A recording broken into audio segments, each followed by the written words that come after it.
Ambassador's residence here in Nairobi. What a discussion we're having. Make that a conversation with the U.S. Ambassador to Kenya, McCarter. He's been here less than a year. I tell you folks, listen up, pay attention. He knows more about this country than many people I know. He actually calls it our country. It's incredible though, it's incredible. But I guess it comes back to Tharaka Nithi. Yeah. And when you first came, and why Kenya? Or was it your dad why Kenya? It's where my father landed. I mean, it's where he had an opportunity, and what took him from Meru to Tharaka Nithi was the drought, was the cholera epidemic. The same students that he was teaching were not showing up because their families were suffering, and so he made a bold decision to leave, and then go and just help those people. And so it was an interesting story. I mean, as he handed that off to me and my wife Victoria at that time, I was going through this process of being looked at to become the ambassador. And when I was informed that the letter of agremo was going to go out, finally, and they said, "This is it. We're going to send your name," which was a long process, yeah. Almost a 2-year process. Yeah, it took long. For me to get here. It took long. My father had gotten dementia about 10 years ago, and at that time is when Victoria and I took back over the organization and built not just the healthcare clinic, which serves 15,000 people today a year, but built the school and built the children's home. But he had to step out, we stepped in. But the same day that I got that message, I was able to call my father on a Friday afternoon and let him know that I was actually going to be going to Kenya as the ambassador. And his time span was a couple of minutes, and understanding. And he said, "Oh, son, I'm so happy." He said, "I'm just so happy about this." I flew home that night from San Francisco, 6:30 Saturday morning. The next day, I got a call, and he had passed away in his sleep. Oh. And it was as though there was a handoff. Yeah. That, okay, you take this. Wow. He was waiting for that moment. You go serve those people. Yeah. Look at that. Yeah. Whew. Great story. That's deep. Yeah, that's a great story. Great story. Wow. Wow. Yeah. He's looking at you right now. What do you think he's thinking? I think he's cheering me on for sure. He's probably not saying I'm being too positive. I believe he probably thinks that the vision is right, that the vision is attainable for Kenya, and that the people are worth it. What keeps you going, Balozi? Look, I was reading about you when I was doing my research. You lost a daughter, and she was 21 years old, yeah. Through heroin overdose. Yeah. Grown-up child. Yeah. That must have been tough on you. It was difficult. It was, and your wife. It was painful. Painful, and still painful now. Yeah. But what keeps you going, Balozi? Well, I believe God has a purpose. I believe God had a purpose for her. Yeah. Despite my lack of understanding as to why things happen, I believe, I'm a better man because of the 21 years that I had with her. And I don't think any of us understand everything, but I think we have to have faith. We have to depend on God to provide for us every day. Yeah. And you can have all the money in the world, but nothing will help you out of that situation that I was in. There was not enough money in the world to buy her back. Yeah. Therefore, I had to do everything I could to make this a positive situation and help as many other girls just like her as I could. So for that reason, right after that, we had as many as 15 young girls who struggled the same way, living in our home, and either going into a program of treatment or coming out. Some of them we call our own daughters today. They're married, have kids. We claim them as our family. So again, we all have difficulties. The question is how we're going to deal with it.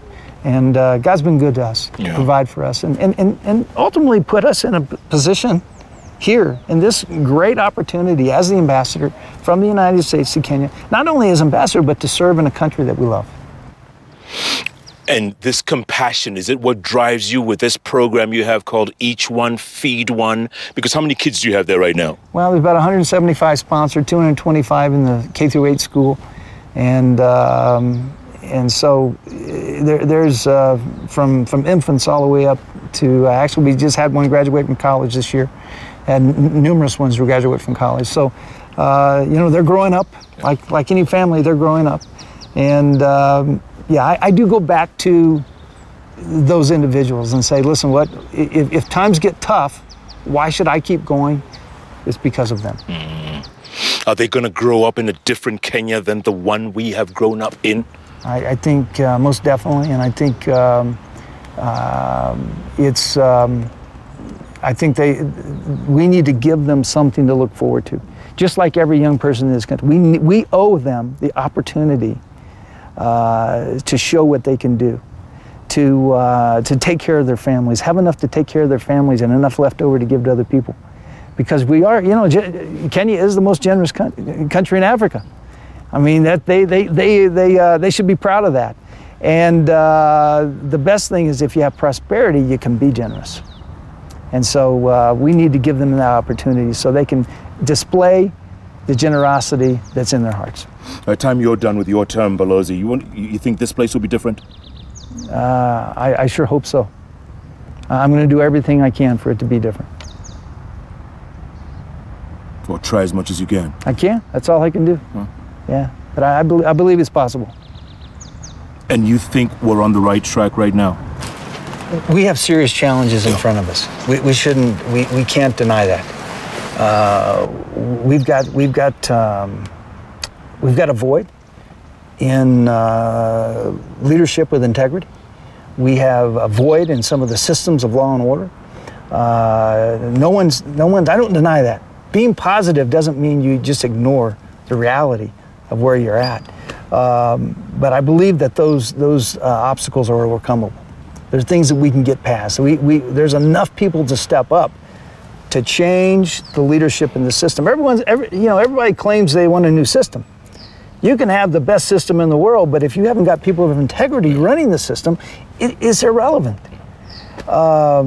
We need people with integrity running the current system that we have. And I think that's what's going to lead us to that success. Yeah. Back in 2003, when the Kibaki administration came in, Kenya was voted the most optimistic, Kenyans, most optimistic people on the planet. 16 years ago, we lost the opportunity. Like PLO Lumumba always says, we always lose an opportunity, or no, we never miss an opportunity to miss an opportunity. Well, you know, everybody talks about, you know, the one thing they talk about is the police and, you know, they weren't on the street shaking people down right after that, remember? Yeah. They said the traffic was flowing, everything was going. Well, if it happened then, why can't it happen now? There's no reason it can't happen now. We've seen it happen before. It just, I mean, it can happen now. And so it's possible, but it's only possible when people with integrity step up to lead. Bottom line, a lot of people are watching you right now. If there was one thing you could wave a magic wand, and I know it never happened that way, but and change in this country, what would it be? I think if the voice of the people could be instantly heard, I think leadership would change their ways. I really do. I think if the voice of the people could be amplified at a level that leadership could hear them, and that they would see that they are misguided, self-serving, and are missing the opportunity to deliver a lot of good to the people of this country. And again, the people of Kenya deserve it. They don't deserve the thievery. They don't deserve self-serving leadership. They deserve people that love their country and take them into prosperity. You know, someone once said, you know, Kenyans love to go all the way to the edge of the precipice, look down. We don't like what we see and we pull back a bit. If the handshake hadn't happened, would this be a different place? Well, I don't know if we can go back and determine that, but I will say that the handshake has given us a pause for peace.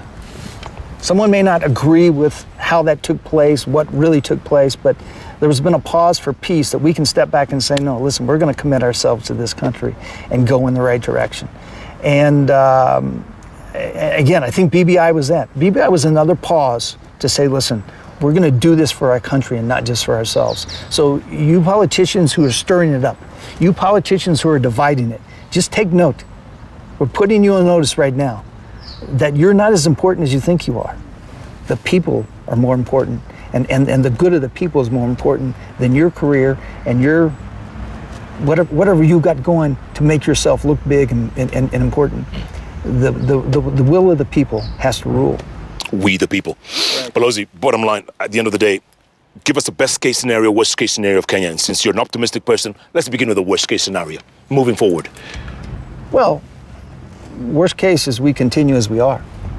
I don't think you have to think any further than that. But I think best case is we go into the next election where the people of Kenya have a choice of leadership, and that we have systems of law and order that, and an election organization that guarantees Kenyans that their vote counted. I think that's very simple. It's not for me to pick the leadership of Kenya. It's not my job. Kenyans have to make that decision. But as a country, the United States can help those systems of governance, help shore those up to where the people can have confidence that the person they chose to lead was the person that was elected. And I think that's a simple request. The rest is up to Kenya. Yeah. Look, on Twitter and social media, you're always writing or speaking Swahili. Kidogo. Kidogo. I'm going to give you a chance. They're watching you right there. Go ahead, Balozi. Ongea na wananchi. Nimependa Kenya kwa mwaka mwingi. This is it's a true love for the people, and we cannot afford to fail. The rest of the continent is watching. The rest of the East Africa is watching, and we can succeed. We can deliver this prosperity together as the United States and as Kenya. We can do this together, and we can succeed. This will be a win-win for our countries, and the United States will prove that we're the best friend that Kenya can ever look to. And during this holiday season, Balozi, what message would you have for Kenyans as we enter the holiday period? Step back, reflect, make a commitment to peace, make a commitment to unity, and don't worry about the rest.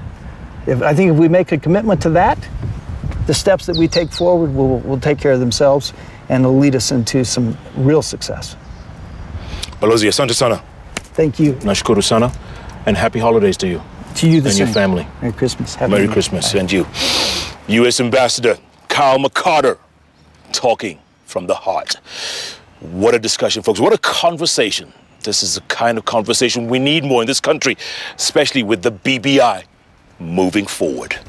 Thanks so much for being a part of the show. Remember, every Wednesday, it's all about those three letters on the keyboard that follow each other. JKL. Did you know that? They follow each other on the keyboard? JKL. JK. Right here on Citizen Television. Thanks so much. Good night. Good luck. And God bless Kenya. Right, Balozi? Absolutely. God bless Kenya. Asante ndugu. Nashukuru.